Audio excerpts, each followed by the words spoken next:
Hello and welcome to Property Money Trees Maximising Property Values, the once a month show where I break down the steps of how to recognise, enhance, and then extract the values in property in order to create wealth.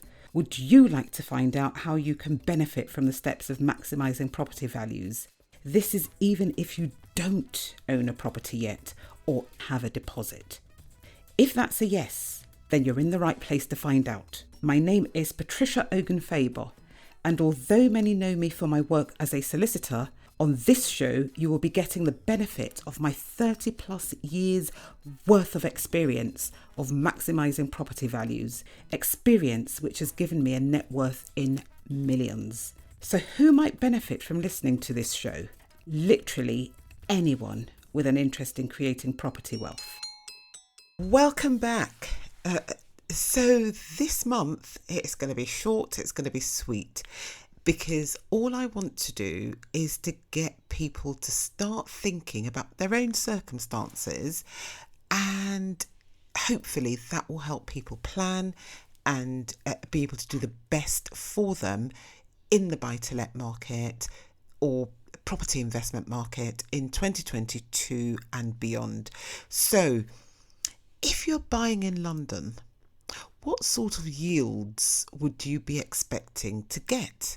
What do you think you can actually achieve? Now, I bet you if I was to take a poll, I might actually do that on Clubhouse in a room and see what answers people give. But I expect they will say things like 3%, 4%, 2%, maybe even that low.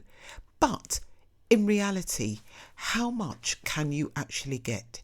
So giving an example of something that I bought in 2022, the answer is 9.6%. Now I'm using yields because returns on investments are very subjective. Depends on how much you put in, how much you take out. But yields are actually objective, and they are literally your rents as compared to your purchase price. That is the yield. So this is a 2-bedroom flat that I bought in South London. Reconfigured it a little bit so it could be a 2/3-bedroom flat. Completely refurbished it. Looks amazing. Bought it for £210,000. Spent about £35,000 on it.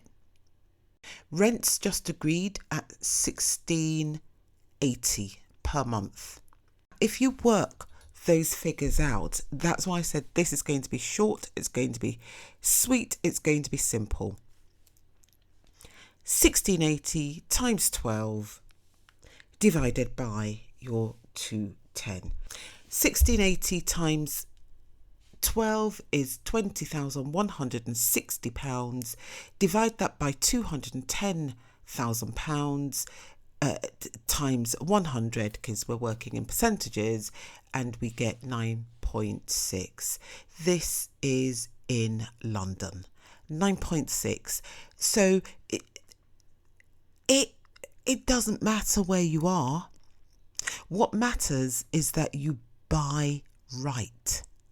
Buy the right thing at the right price in the right area for you, and your yields will be just as much. And by the time this is refinanced, there'll be none of my money in there. So again, the return on investment is going to be infinite because I won't have any money left in it. So again, short and sweet, what kind of yields can you get in London? And like I've just demonstrated, you can get 9.6. That's close to 10%. The profits on this per month are going to be in excess of £1,000. And that's even after monies have been taken out. Do you know, these things do exist. there's a little bit more history behind this particular purchase, this particular buy. However, the headline figures are the ones that I've just given to you. You know, when you're buying, buy right. And you don't need to, you know, people always say, oh, can't afford London, can't afford London. But where else are you going to get those kind of profits per month? Think about it. That's all I want people to do once they've listened to this particular podcast, to literally just think about what they're doing, where they're buying. You can buy wherever you like, but make sure that the figures work. I love London. Other people might not. If you don't live in London, you might decide you don't want to buy in London anyway.